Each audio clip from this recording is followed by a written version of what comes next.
큰 무리가 예수님께 모였을 때에 예수님은 그 유명한 씨 뿌리는 비유를 말씀을 하셨습니다. 어떤 사람이 씨를 뿌렸는데 밭에만 떨어지지 아니하고 밭 근처 여기저기에 떨어졌습니다. 물론 대부분은 그 밭에 떨어졌지만은 그렇지 않기도 했습니다.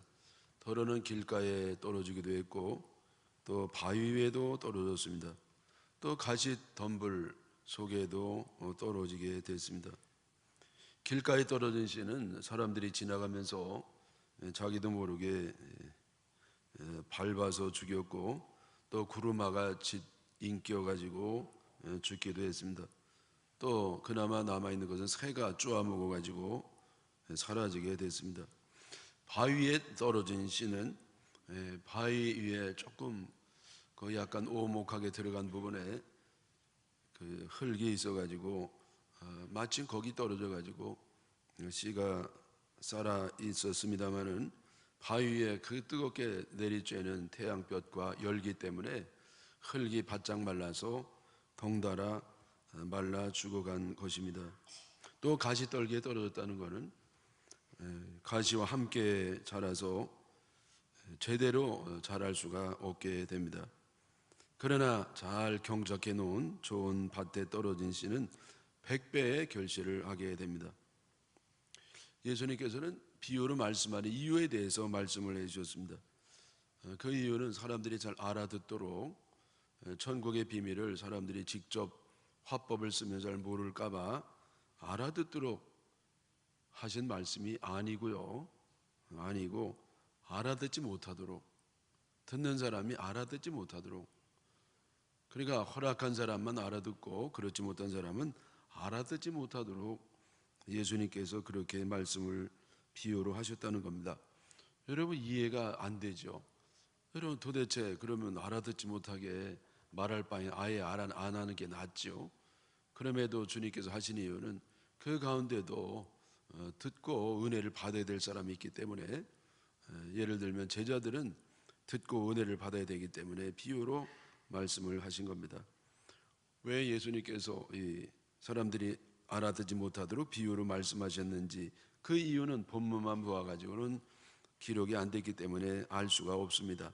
그러나 추측해 볼 때 우리 예수님이 이렇게 알아듣지 못하도록 비유로 말씀을 하신 것은 존받지 않은 사람들, 그러니까 가시밭이라든지 길가밭이라든지 또 돌밭 마음을 가진 사람들이 이걸 제대로 알아들으면 반발해가지고 그 결과가 더 나빠지기 때문에 못 알아듣게 하신 것 같습니다. 여러분 우리는 은혜는 잘 알아듣는 것만 은혜인 줄 알았는데 오늘 이 비유의 말씀을 보면은 알아듣지 못하도록 하는 것도 은혜다. 잘 모르는 게 더 나아요. 못 알아듣는 것도 은혜가 된다는 것을 알 수가 있겠습니다. 우리 예수님께서 질문하는 제자들에게 비유의 뜻을 설명해 주셨습니다. 첫째로 길가에 뿌려졌다는 것은 믿고 구원받지 못하도록 마귀가 말씀을 먹어버렸다는 겁니다. 새가 씨앗을 먹어버리는 것처럼 마귀가 말씀을 먹어버리는 것, 그것이 길가 같은 마음을 가진 사람들이죠. 또 두 번째, 바위 위에 떨어졌다는 것은 말씀을 기쁨으로 받지만은 믿음의 뿌리가 없어서 시련이 올 때에 주님을 배신하고 신앙을 저버리는 모습이라고 말씀하고 있습니다. 또 세 번째, 가시 위에 떨어진 것은 말씀을 잘 듣고 믿음의 뿌리도 깊게 내렸는데 세상의 염려와 재물의 문제와 또 향락 때문에, 육신의 향락 때문에 걸려서 결실을 못하는 마음밭을 말하는 것이다. 그런가 하면 좋은 밭에 떨어졌다는 것은 착하고 좋은 마음으로 말씀을 듣고 순종하여 결실하는 것이라고 말씀을 하셨습니다. 똑같이 말씀을 하셨어요. 예수님이 동일하게 평등하게 모든 사람에게 말씀을 주셨는데 어떤 사람은 결실을 못하고 어떤 사람은 결실을 하고, 결실을 해도 100배 결실을 하는 완벽한 엄청난 결과가, 달라지는 결과가 오는 것은 씨앗의 차이가 아니고 듣는 사람의 마음의 상태의 차이다, 그런 말씀이에요. 자, 여러분, 이 길가의 마음은 길처럼 단단한 마음을 말합니다. 여러분 길가에 뭐 씨앗이 떨어지면 탁탁 튕깁니다. 그래서 거부하고 반항하는 그런 마음이죠. 사람들이 하도 뻔질나게 다녀가지고 뺀질뺀질해지고 맨질맨질해지고 달고 다른 마음. 말씀 들을 때 기분이 나쁜 마음. 남들은 은혜 받고 참 즐거워하는데 혼자 인상 쓰고 앉아 있습니다. 말씀을 듣고 기분이 나쁜 이유는 말하는 내용이 잘못됐다기보다도 말하는 자가 밉고 싫어서 그렇습니다. 싫고 미운 사람이 말씀을 전하면 무슨 말을 전해도 은혜를 받을 수가 없습니다.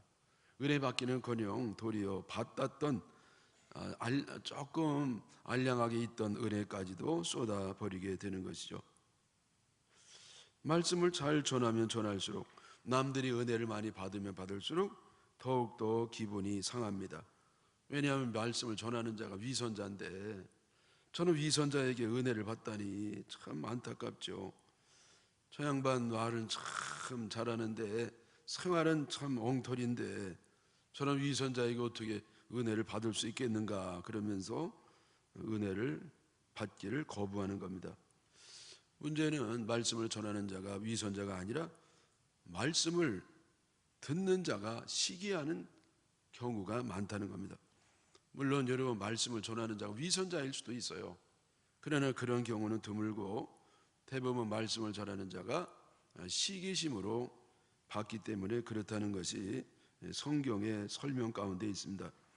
예수님께서 말씀을 전할 때 당시의 종교 지도자들, 바리새인이라든지 율법사라든지 제사장들은 아주 기분이 몹시 나빴습니다. 많은 사람들이 예수님께 관심을 가지고 예수님 따라다니고 예수님께 은혜를 받을 때에 이들은 예수님을 아주 곡해하고 예수님에 대해서 왜곡된 시각을 가졌습니다. 이들은 예수님은 율법을 파기하는 이단자, 이단의 괴수요, 귀신 들린 사람이라고까지 여기게 됐습니다. 그러나 사실은 사람들이 예수님께 관심을 가지니까 그동안에 자기들이 관심을 받았는데 이제는 예수님께 관심이 가니까 시기해서 그렇게 예수님을 믿을 수가 없고 그 말씀의 은혜가 전혀 되지를 않았던 겁니다. 모세에 대해서도 마찬가지예요. 모세에 대해서도 반역이 있었습니다. 왜 이들이 모세에게 반역을 했느냐? 왜냐하면 모세 별거 아닌 게 장기 집권하고 지속적으로 그렇게 하나님 말씀을 전하고 우리가 모세보다 못한 게 뭐 있냐 하면서 모세를 우습게 보는 겁니다. 그러나 성경에는요, 모세가 잘못 있다고 말하지 아니하고 거역하는 사람들이 질투했다고 표현하고 있습니다. 시편 106편 16절에 보면 그들이 모세와 여호와의 거룩한 자 아론을 질투했다는 거예요. 시기하고 질투했다. 그래서 그게 이제 성경의 시각이 됐던 것이죠. 이처럼 마음이 길밭이 되는 이유는 그리 거창한 게 아닙니다. 알고 보면 단순해요. 간단하고 시기심인 경우가 대부분이라는 겁니다. 마귀는 그 시기심에 부채질을 하는 겁니다.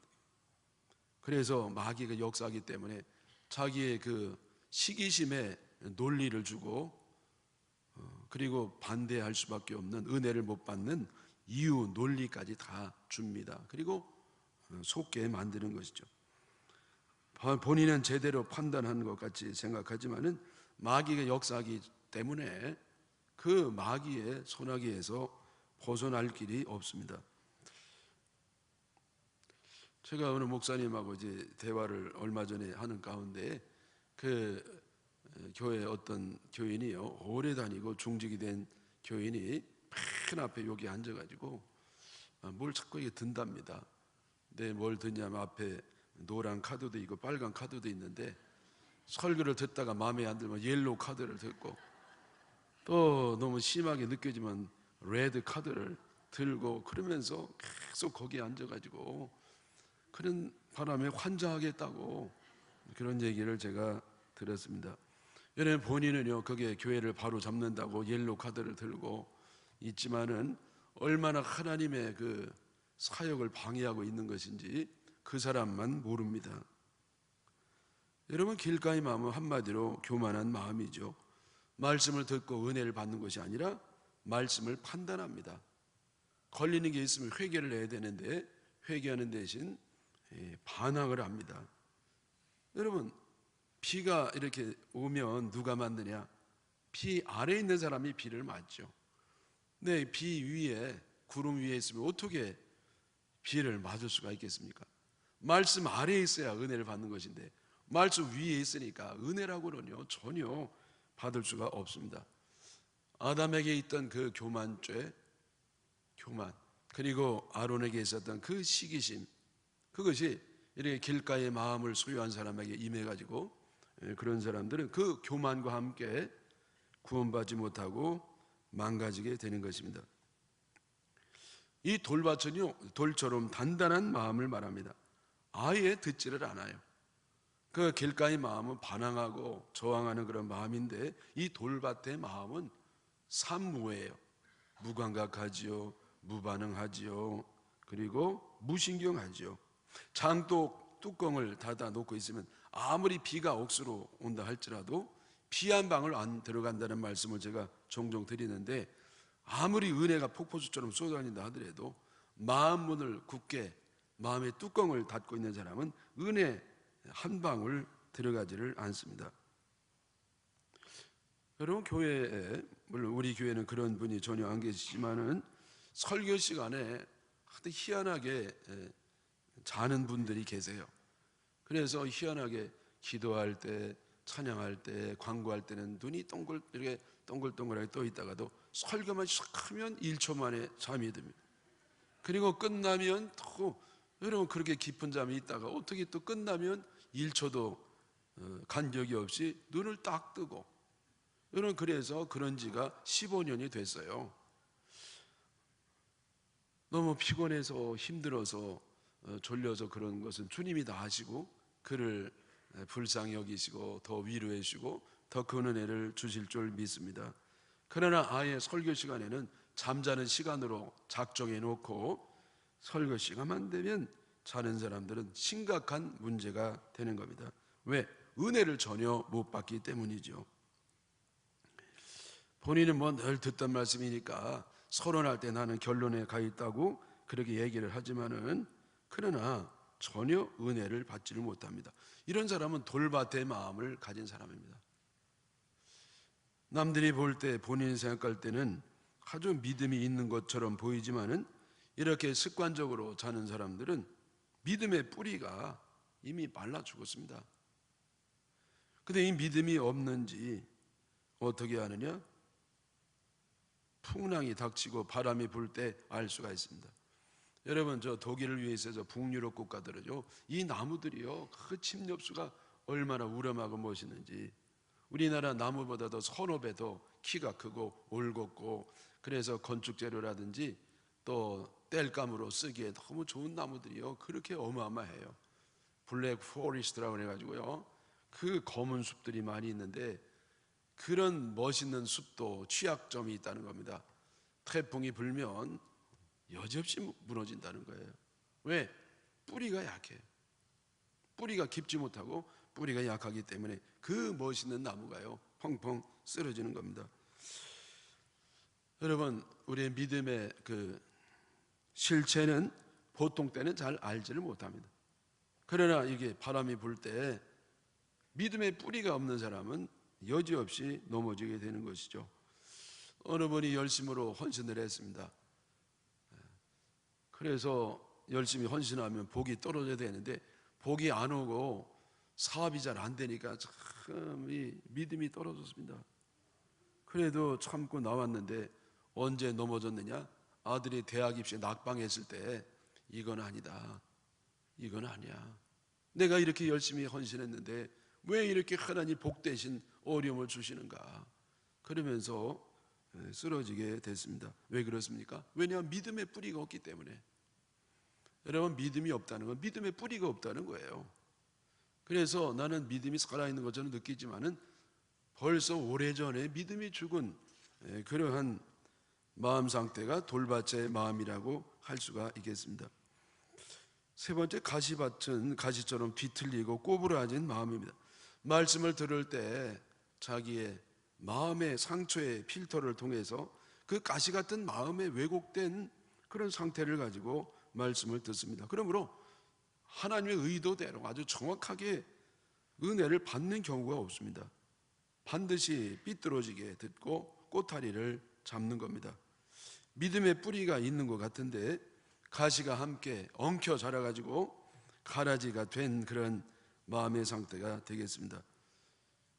제가 지난번 교회에 있을 때 새벽기도 끝나고 나서 사택에서 잠깐 책을 읽고 있는 성경책을 읽고 있는데 전화가 따라랑 왔어요.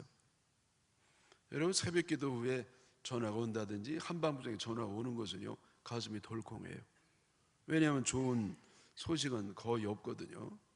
꼭 위급한 것이라든지 문제가 심각한 것이 그 시간에 전화가 옵니다. 그런데 전화를 받았더니 말은 안 하고 울기만 하는 거예요. 그래서 전화를 하셨으면 말씀을 하시지 않고 왜 이렇게 울고만 계시냐고, 누구시냐고 그랬더니 이 집사라고. 그래서 이 집사가 수십 명 있는데 더군다나 울면서 얘기하면 어떻게 내가 알겠냐고 그랬더니 울음을 그치고 제가 이 누구라고, 아유 집사님 어쩐 일이냐고 했더니 내가 목사님 때문에 오늘 새벽에 상처를 받았다는 거예요. 아니 내가 집사님 만난 적 없는데 어떻게 상처 줄 기회도 없는데 상처를 받았냐 그랬더니 설교 시간에 상처를 받았대요. 걔네가 설교로 내가 상처를 준 기억이 없는데 왜 상처를 받으셨냐 그랬더니 아니 상처를 줘놓고도 어떻게 모를 수가 있냐는 거예요. 내가 언제 상처를 줬냐고, 나는 집사님 오신지도 잘 모르고 있었는데 그랬더니 오늘 설교를 무슨 내용으로 설교를 했냐는 겁니다. 그래서 가만히 있자 뭐더라? 말씀 중심의 신앙생활을 하자고 그랬다고 그랬더니 거봐요, 상처를 줬잖아요. 아니 내가 말씀 중심의 신앙생활을 한다는 것이 뭐 나만 얘기하는 것도 아니고 목사님들이 많이 말씀하는 건데 뭘 그거 가지고 상처 받냐고 그랬더니 자기는 일자무식인데 자기처럼 일자무식이 되면 어떻게 말씀 중심의 신앙생활을 하냐는 거예요. 말씀 일자도 모르는데. 일리도 있더라고요. 근데 내가 상처를 주려는 의도는 조금도 없잖아요. 그래서 제가 그분 이해시키느라고 하여튼 몇 달 동안 죽을 뻔했습니다. 왜 상처 주고 안 준 줄 아냐고 말이죠. 네? 여러분, 제가 한번 말씀드린 것 같은데요, 저는요 누구 들으라고 하는 적이 없습니다. 들으라고 한 적도 있었어요. 아주 오래전에 제가 사랑하는 집사님이 마음이 힘들어가지고 시험에 들고 있을 때 제가 특별히 설교를 그분을 위해서 준비해서 설교를 딱 했습니다. 근데 안 온 거예요. 이분이요 빠지는 분이 아니에요 절대. 그리고 그 시간만 빠졌지 그 밤 예배는 또 다 하고 오시고 계속 또 한 번도 안 빠지는 겁니다. 그래서 제가 그때 깨닫기를 뭐라고 깨달았냐면은 누구 들으라고 하는 게 설교가 아니구나. 그냥 듣든지 안 듣든지 주님의 뜻이면 그냥 전하는 것이 설교다 생각하고 제가 그 이후로는요 누구 들으라고 절대 안 합니다. 여러분, 만약에 제가 지금 설교하는데도 목사님 나 쳤어이고 이렇게 들으면 그건 그 사람 몫이에요. 저하고 상관없습니다. 네? 여러분, 하나님 말씀을 누구를 이렇게 사람 들으라고 하는 것은요, 그것은 하나님 말씀을 전하는 태도가 아닌 것을 제가 깨닫고 말씀을 전할 뿐입니다. 왜 신앙이 병들고 이렇게 꼬부라졌느냐? 성경의 해석에 의하면 하나님께는 관심이 없고 세상을 사랑했기 때문입니다. 믿음의 뿌리가 있기 때문에 하나님 사랑하는 마음이 전혀 없는 건 아니지만은 세상을 더욱더 너무나 사랑해서 세상의 염려 때문에, 세상의 재물 때문에, 세상의 쾌락의 가시 때문에 찔리고 엉키고 어울려서 결국은 뒤틀리게 자라다가 열매를 맺지 못하는 겁니다. 대개 이 가시밭 마음은요 언제 시험에 드느냐? 물질 광고를 할 때, 헌금 설교할 때, 그때 주로 많이 마음이 상하고 넘어집니다. 왜? 물질을 너무 사랑하는데 돈 내라고 그러니까 언제 돈 내라고 그랬어요? 하나님께 헌금을 드리자 그런 건데 돈 내라고 그렇게 듣는 겁니다. 교회 가면 맨 매미채 들고 돈 내라고 그런다고. 그래서 여기 가면 또 거기도 돈 내라고 그러고 저기도 돈 내라고 그러고 그러니까 집에 앉아가지고 이제 컴퓨터로 예배를 드리는데 여러분 그게 은혜가 될 리가 없는 것이죠. 또 여러분 세상의 어떤 취미생활 때문에 넘어지는 분도 있어요. 제가 있던 옛날에 어떤 교회에서는요, 어느 권사님이 그때는 토요일 날 놀지 않는 때였습니다. 토요일 날 끝나면 이분이 낚시를 좋아하기 때문에 낚시를 밤새워서 낚시질을 하고 그 다음에 밤새운 그 졸린 눈을 가지고 일부 예배를 일찍 오시는 겁니다. 맨 뒤에 기둥 옆에 앉아가지고 그냥 눈만 감고 이렇게 주무시는지 명상을 하시는지 그렇게 몇 년을 하셔요. 여러분 그러니 어떻게 은혜가 되겠습니까? 낚시 취미생활 때문에 결국은 걸려 넘어가지고 결실을 못하는 상태를 말합니다. 여러분 C.S. 루이스는 그런 얘기를 했습니다. 스크루 테이프라고 하는 편지라고 하는 그래서 마귀들이 서로 얘기하는데 이런 얘기를 해요. 교인들이 자기의 부귀 영화를 위해서 신앙생활을 하면 더할 나위 없이 좋겠지만은 적어도 목적을 가진 생활을 하도록 해야 된다. 네? 무슨 말인지 아시겠죠? 사람들이 자기 세상 것을 얻기 위해서 신앙생활을 하는 거 그게 마귀가 주는 논리예요. 적어도 적어도 목적 있는 신앙, 목적을 가지고 신앙생활을 하도록 하는 그것이 마귀의 계략이라는 것이죠. 여러분 목적이 있다는 것은요 수상한 신앙이에요. 그것은 세상이 목적이고 하나님이 수단된 가시 신앙일 수가 있습니다. 참 사랑은 목적이 없어야 돼요. 여러분 참 사랑은 무상성이에요. 보상이 없습니다. 당신을 왜 사랑한 줄 아십니까? 당신이 돈 잘 벌어와서 사랑합니다. 그러면 돈 못 벌어주면 사랑 안 해요. 뭔가 조건을 거는 것은 진정한 사랑이 아니죠. 여러분 가시 신앙은 뭐냐? 세상 것을 줄 때 한해서 하나님을 사랑한다는 겁니다. 그러니까 하나님을 사랑하는 겉모양은 있지만 사실은 자기를 사랑하고 세상을 사랑하는, 그래서 자기가 원하는 걸 받지 않을 때 믿어도 별 수 없다고 그러고, 그리고 세상 걸 갖지 못했을 때는 하나님도 안 계신가 보라고 그러고, 그러면서 넘어지는 신앙이 되는 겁니다. 여러분 참 사랑은 목적이 없어야 됩니다. 그냥 좋아야 돼요. 하나님 그냥 좋아요. 뭘 주셔서 좋은 게 아니라 그냥 좋아요. 여러분 그런 것이 옥토바 신앙입니다. 이런 옥토바 신앙을 갖기를 축원합니다. 이 좋은 땅 그리고 좋은 밭에는 뭐냐? 그것은 착하고 겸손한 마음입니다. 착하고 겸손한 마음, 말씀을 들을 때 사모하는 마음으로 순수하게 됐습니다. 여러분 이 맛에는 입맛이 있고 밥맛이 있어요. 이 밥맛은 객관적인 맛이고요, 입맛은 주관적인 맛입니다. 내가 왜 말씀 은혜가 안 되느냐? 사모함이 없어요. 굶주림이 없어요. 말씀에 대해서 사모할 때 그 사모하는 만큼 은혜를 받는 겁니다. 또 존경하는 만큼 은혜를 받는 겁니다. 존경하는 만큼. 존경 안 해도 은혜 받는 게 훨씬 좋은 건데, 그래도 존경하는 만큼 은혜가 되고 순수한 만큼 은혜가 되는 겁니다. 한번 따라 하시죠. 존경하는 만큼 은혜가 되고, 사모하는 만큼 은혜가 되고, 순수한 만큼 은혜가 된다. 여러분 이 옥토는요 아주 순수해요. 거기 안에 아무것도 없습니다. 뭐 돌멩이 같은 욕심도 없고 가시 같은 상처도 없고, 그냥 아주 아무것도 없는 그냥 깨끗한 마음 맞습니다. 순수하고 사모하고 존중하기 때문에 은혜를 받는 겁니다. 말씀을 들을 때 하나님의 뜻의 의도대로 깨닫고 어떤 시련이 와도 추수때까지 잘 견디고 순종해서 100배 결실하는 이런 마음밭이 좋은 마음밭입니다. 저는요 그전에는요 그런 말을 좀 했었어요. 옛날 교회에. 그래서 어떤 말을 주로 했냐면은 제 설교에 은혜가 안 되면 은혜 되는 대로 가서 은혜를 받으십시오. 왜? 제가 뿔 따고 나서 한 얘기가 아니고요, 그 영혼을 위해서. 왜냐하면 여러분 전혀 은혜가 안 되는 채로 1년도 아니고 2년도 아니고 수십 년이 되면 여러분 그 영적 상태가 얼마나 심각한 문제가 되겠습니까? 네? 몇 년 동안 은혜를 하나도 못 받은, 은혜를 못 받으니 하나님 뜻이 뭔지도 모르고, 그리고 하나님 쓰임도 못 받고 복도 못 받고, 여러분 그럴 바에는요 은혜 되는 데를 가서 은혜 되는 데 은혜 받고 복 받고 살아야 되지 않겠습니까?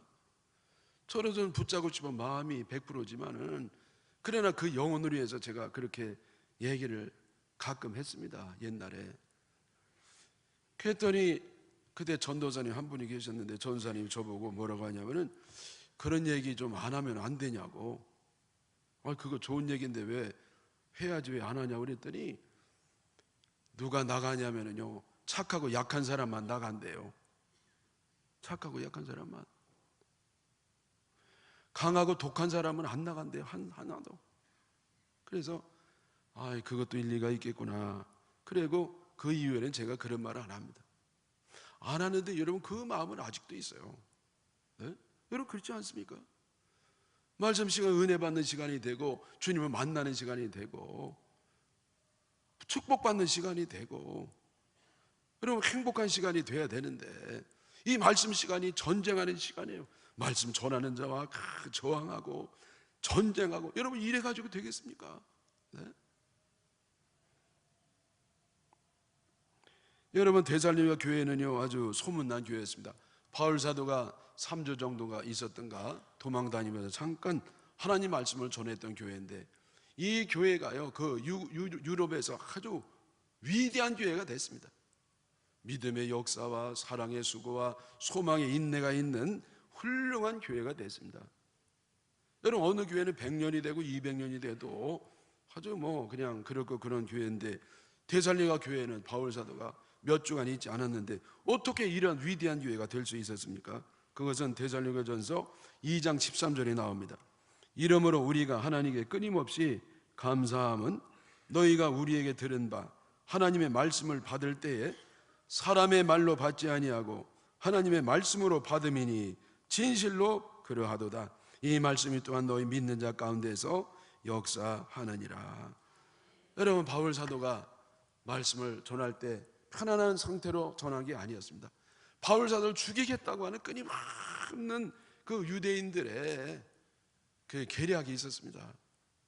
그래서 이 바울은 율법 파기론자로 그러고 이 바울은 아주 특별히 바울이 헌금을 예루살렘 교회가 어려웠기 때문에 헌금을 모금하고 다니고 그러기 때문에 재정 의혹을 제기하기도 하고 이단이라고 말하기도 하고 그리고 이 바울은요 글에는 강하지만은 말에는 조라다 그랬어요.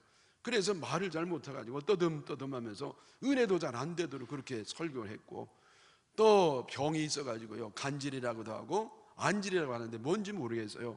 그러나 간질이라고 하면은요 설교하다가 좀 문제가 있기도 하고 아니면 눈에 눈곱이 이렇게 있어가지고요 그리고 오랜 선교 여행에 찌들리고 쪼들려가지고요 초라하고 하나님의 종이라고 하는 멋있는 권위 있는 모습은 하나도 없고 그냥 형편없는 그 몰골을 가지고 떠듬떠듬 하나님 말씀을 전하는 그것을 데살로니가 성도들이요 하나님의 말씀으로 받았다는 겁니다. 사람의 말로 듣질 않아서 얼마든지 사람의 말로 들을 수 있는 그런 환경이었지만은 저들은 순수해가지고요 그냥 하나님 말씀으로 받았을 때에 이들은요 유럽 최고의 훌륭한 교회가 된 겁니다. 사랑하는 여러분, 마음 받으니 주님이 건드리지 않아요. 그냥 이건 우리가 할 일이에요. 내가 어떤 마음이냐가 중요해요. 내가 돌밭이냐, 내가 길가밭이냐, 아니면 가시밭이냐, 아니면 옥토냐. 여러분 이것은요 내가 택하는 겁니다. 내가 길가밭을 택하느냐, 돌밭을 택하느냐, 가시밭을 택하느냐, 아니면 옥토를 택하느냐. 여러분 옥토를 다 택하시기를 축원합니다. 옥토를 택하셔서 백배결실하고 하나님께 영광 돌리시기를 주님의 이름으로 축원합니다.